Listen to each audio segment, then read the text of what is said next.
আগৰ ভিডিঅ'টিত বহুকেইজন ছাবস্ক্ৰাইবাৰে কমেণ্ট কৰিছিলে যে আমাৰ মৰমৰ জুবিন গাৰ্গ আৰু ভূপেন হাজৰিকা দেৱৰ বিষয়েও কেইটামান MCQ কুৱেশ্যন লাগে। গতিকে মই চেষ্টা কৰিছোঁ কেইটামান MCQ কুৱেশ্যন মানুহক দিবৰ কাৰণে। গতিকে ভিডিঅ'টো শেষলৈকে মনোযোগেৰে চাই থাকিবা। ফাৰ্ষ্ট কুৱেশ্যনটো চোৱা, Zubeen Garg was born on which date? Zubeen গাৰ্গৰ কোন তাৰিখে জন্ম হয়? অপশ্যন চোৱা, এত আছিলে 18 November 1971, option B 18 November 1972, option C 18 November 1973, and option number D 18 November 1974. কুৱেশ্যনটিৰ correct answer কোনটো হ'ব? কাৰেক্ট আনসাৰটি হ'ব জুবিন গাৰ্গৰ জন্ম হৈছিল 1972 চনৰ নৱেম্বৰ মাহৰ 18 তাৰিখ। গতিকে অপশ্যন বি কাৰেক্ট হ'ব। ঠিক আছে, এতিয়া চোৱা কুৱেশ্যন নম্বৰ 2। কুৱেশ্যনটি আছিল Zubeen Garg died on which date? অৰ্থাৎ কোন তাৰিখত জুবিন গাৰ্গৰ মৃত্যু হৈছিলে?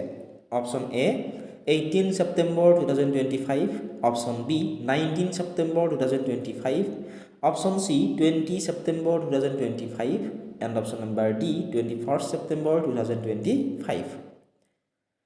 এই কুৱেশ্যনটিৰ কাৰেক্ট আনসাৰটো কি হ'ব? কুৱেশ্যনটিৰ কাৰেক্ট আনসাৰটি হ'ব জুবিন গাৰ্গৰ মৃত্যু হৈছিল 2025 চনৰ ছেপ্টেম্বৰ মাহৰ 19 তাৰিখে। অপশ্যন বি কাৰেক্ট হ'ব। এতিয়া চোৱা প্ৰশ্ন নম্বৰ 3। প্ৰশ্নটো আছিল the male lead role in which movie was played by Zubeen Garg? Zubeen গাৰ্গে কোনখন বোলছবিত মুখ্য ভূমিকাত অভিনয় কৰিছিলে? Option A mission China, option B mission Kashmir, option C mission Chennai, option number D mission Kabul. তোমালোকে ভিডিঅ'সমূহ পোষ্ট কৰি ইয়াৰ আনসাৰসমূহ উলিয়াবলৈ চেষ্টা কৰা আৰু যদি পাৰিছা আমাক কমেণ্ট ছেকশ্যনত জনোৱা। জুবিন গাৰ্গে মুখ্য চৰিত্ৰত অভিনয় কৰা যিখন বোলছবি সেইখনৰ নাম আছিলে mission China. Option A correct. প্ৰশ্ন number 4। What was the name of Zubin Garg's first music album? Zubeen গাৰ্গৰ প্ৰথম সংগীত এলবামটোৰ নাম কি আছিল? বহুত বেছি ইম্পৰ্টেণ্ট কুৱেশ্যন হয়। Option A Maya, option number B Anamika, option C জুবিনৰ গান, অপশ্যন নম্বৰ ডি পাখি।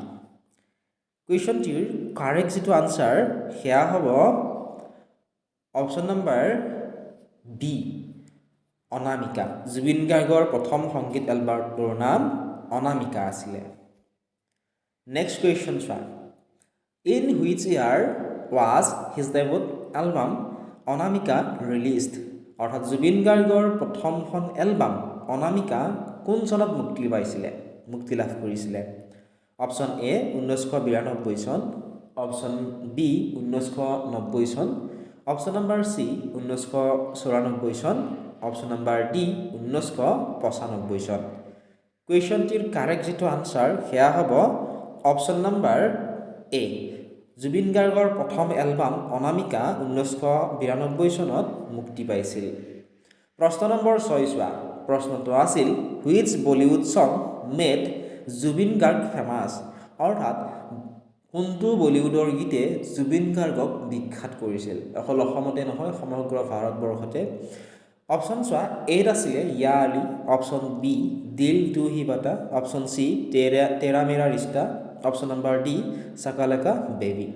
এই অপশ্যনসমূহৰ ভিতৰত এই কুৱেশ্যনটিৰ কাৰেক্ট যিটো আনসাৰ সেয়া হ'ব অপশ্যন নম্বৰ এ য়া আলি। য়া আলি যিটো গীত আছিল এই গীতটোৱে বলিউডত জুবিন গাৰ্গক ফেমাছ কৰিছিলে। প্ৰশ্ন নম্বৰ 7 চোৱা, the song Ya Ali is from which Bollywood film? Ya Ali গীতটো জুবিন গাৰ্গে কোনখন বলিউড চিনেমাৰ কাৰণে গাইছিল? অৰ্থাৎ কোনখন চিনেমাৰ এইটো গান আছিলে? ঠিক আছে, অপশ্যন চোৱা, এত আছিলে আশিকি 2, অপশ্যন বিত আছিলে gangster, option C Jannat, option number ডিত আছিলে মাৰ্ডাৰ। এই কুৱেশ্যনটোৰ কাৰেক্ট আনসাৰ কি হ'ব তোমালোকক মই কৈ নিদিওঁ, তোমালোকে নিশ্চয় আনসাৰটো জানা। গতিকে কমেণ্ট ছেকশ্যনত আমাক জনোৱা ইয়াৰ আনসাৰটো। ঠিক আছে, next question, which Assamese film directed by Zubin Garg was a blockbuster? জুবিনৰ পৰিচালনাত অৰ্থাৎ জুবিন গাৰ্গৰ পৰিচালনাত নিৰ্মিত কোনখন অসমীয়া ছবি ব্লকবাষ্টাৰ হৈছিলে? অপশ্যন চোৱা, এত আছিলে দীনবন্ধু, বিত আছিলে মিছন চাইনা, চিত আছিলে গানে কি আনে, আৰু অপশ্যন নম্বৰ ডিত আছিলে ৰত্নাকৰ। কুৱেশ্যনটিৰ কাৰেক্ট এনচাৰটো কি হ'ব? কুৱেশ্যনটিৰ কাৰেক্ট এনচাৰটি হ'ব অপশ্যন নম্বৰ ডি। জুবিনৰ পৰিচালনাত নিৰ্মিত মিছন চাইনা এখন অসমীয়া ছবি আছিল। এই ছবিখন ব্লকবাষ্টাৰ হৈছিলে। প্ৰশ্ন number 9, in which year was gangster released? কোন চনত গেংষ্টাৰ ছবিখনে মুক্তি লাভ কৰিছিল? ঠিক আছে, যিখন ছবিত ইয়া আলি গীতটো জুবিন গাৰ্গে গাইছিল আৰু সেই গানটোৰ কাৰণে বলিউডত তেওঁ ফেমাছ হৈছিলে। অপশ্যন চোৱা, এত আছিলে 2004 চন, অপশ্যন বিত আছিলে 2006 চন, অপশ্যন চিত আছিলে 2007 চন, অপশ্যন নম্বৰ ডি 2005 চন। প্ৰশ্নটোৰ কাৰেক্ট যিটো আনচাৰ সেয়া হ'ব অপশ্যন নম্বৰ ডি 2006 চনত। ঠিক আছে, নেক্সট প্ৰশ্ন চোৱা এতিয়া। প্ৰশ্ন নম্বৰ 10, আৰু যদি ভিডিঅ'টো চাই ভাল পাইছা ভিডিঅ'টো তোমালোকে লাইক কৰি দিবলৈ নাপাহৰিবা, লগতে তোমালোকে শ্বেয়াৰো কৰি দিবা। ঠিক আছে, next question, when was mission China released? Mission China কেতিয়া মুক্তি লাভ কৰিছিলে? অপশ্যন চোৱা, এত আছিলে 2015 চনত, অপশ্যন বি 2016 চন, অপশ্যন চি 2017 চন, অপশ্যন নম্বৰ ডি 2018 চন। মিছন চাইনা যিখন মুভি আছিলে এইখন মুক্তি লাভ কৰিছিলে 2017 চনত আৰু এইখন ব্লকবাষ্টাৰ হৈছিলে। ঠিক আছে, অপশ্যন চি কাৰেক্ট হ'ব। নেক্সট চোৱা, প্ৰশ্ন নম্বৰ 11। প্ৰশ্নটো আছিল, Zubeen Garg sang which popular duet song in Chris 3 with Shreya Ghoshal? Zubeen গাৰ্গে শ্ৰেয়া ঘোষালৰ সৈতে ক্ৰিছ 3ত কোনটো জনপ্ৰিয় যুগল গীত গাইছিলে? অপশ্যন চোৱা, এত আছিলে ৰঘুপতি ৰাঘৱ, বিত আছিলে দিল টু হি বাটা, চিত আছিলে গড আল্লাহ অৰ ভগৱান, অপশ্যন ডিত আছিলে ক্ৰিছ ক্ৰিছ। ঠিক আছে, গতিকে কাৰেক্ট এনচাৰটো কি হ'ব? কাৰেক্ট এনচাৰটি হ'ব অপশ্যন নম্বৰ বি। জুবিন গাৰ্গে শ্ৰেয়া ঘোষালৰ সৈতে ক্ৰিছ 3ত এটা জনপ্ৰিয় যুগল গীত গাইছিল, অৰ্থাৎ একেলগে এটা গীত গাইছিল। এইটোৰ নাম আছিলে দিল টু হি বাটা। ঠিক আছে, নেক্সট কুৱেশ্যন চোৱা, দ্য লাইন জগ লাল লাল দিখে হে মুস্কো is sung by which singer? জগ লাল লাল দিখে হাই মুস্কো এইটো শাৰী আছিল, এইটো বলিউডৰ এটা গীতৰ শাৰী। এইটো কোনজন গায়কে গাইছিল, কোনজন বলিউডৰ ফেমাছ গায়কে গাইছিল সুধিছে। অপশ্যন চোৱা, এত আছিলে সোনু নিগম, বিত আছিলে জুবিন গাৰ্গ, চিত আছিলে অৰিজিত সিং, ডিত আছিলে আতিফ আসলাম। কুৱেশ্যনটিৰ কাৰেক্ট যিটো আনচাৰ সেয়া হ'ব অপশ্যন নম্বৰ বি। এইটো জুবিন গাৰ্গে গাইছিল। নেক্সট কুৱেশ্যন এতিয়া চোৱা, কুৱেশ্যন নম্বৰ 13। কুৱেশ্যনটি আছিল, which Bollywood actress was featured in the song Ya Ali sung by Zubeen Garg? Zubeen গাৰ্গে কণ্ঠদান কৰা ইয়া আলি গীতটোত কোনগৰাকী বলিউডৰ অভিনেত্ৰীয়ে অভিনয় কৰিছিল? ইয়া আলি যিটো গীত আছিল এইটো বহুত ফেমাছ হৈছিল, হয়নে?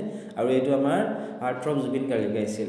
গতিকে সেই গীতটোত কোনগৰাকী বলিউডৰ অভিনেত্ৰীয়ে অভিনয় কৰিছিল আমাক সুধিছে। অপশ্যন আছিলে প্ৰিয়ংকা চোপ্ৰা, কংগনা ৰানাৱট, বিপাশা বসু আৰু দীপিকা পাডুকন। কুৱেশ্যনটিৰ কাৰেক্ট যিটো আনচাৰ সেয়া হ'ব option number B, Kangana Ranaut. Question number 14 চোৱা, কুৱেশ্যনটি আছিল, what is the birth name of Zubeen Garg? Zubeen গাৰ্গৰ জন্মৰ নামটো কি আছিল?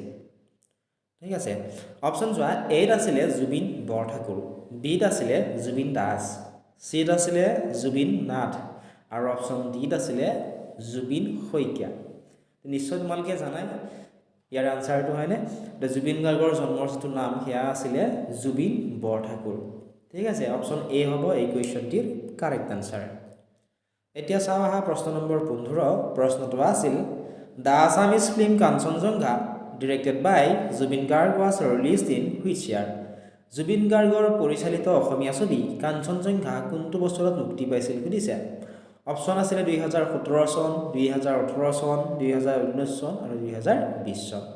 ইয়াৰ উত্তৰটো তোমালোকে আমাক কমেণ্ট ছেকশ্যনত জনাবা আৰু এনেকুৱা ধৰণৰ ভিডিঅ'সমূহ পাই থাকিবলৈ আমাৰ এপটো ডাউনলোড কৰা এপত তোমালোকে কম্পিটিটিভ এক্সামৰ যিমানবোৰ কুৱেশ্যন পেপাৰ আছে তাত তোমালোকে ফ্ৰীত পাবা লগতে অনলাইন ক্লাছো কৰিব পাৰিবা এপটো লিংক ডেছক্ৰিপশ্যনত পাবা তাৰ পৰা ডাউনলোড কৰি ল'বলৈ নাপাহৰিবা অধিক জানিবৰ বাবে হোৱাটছআপতে মেছেজ কৰি আমাক সুধিব পাৰিবা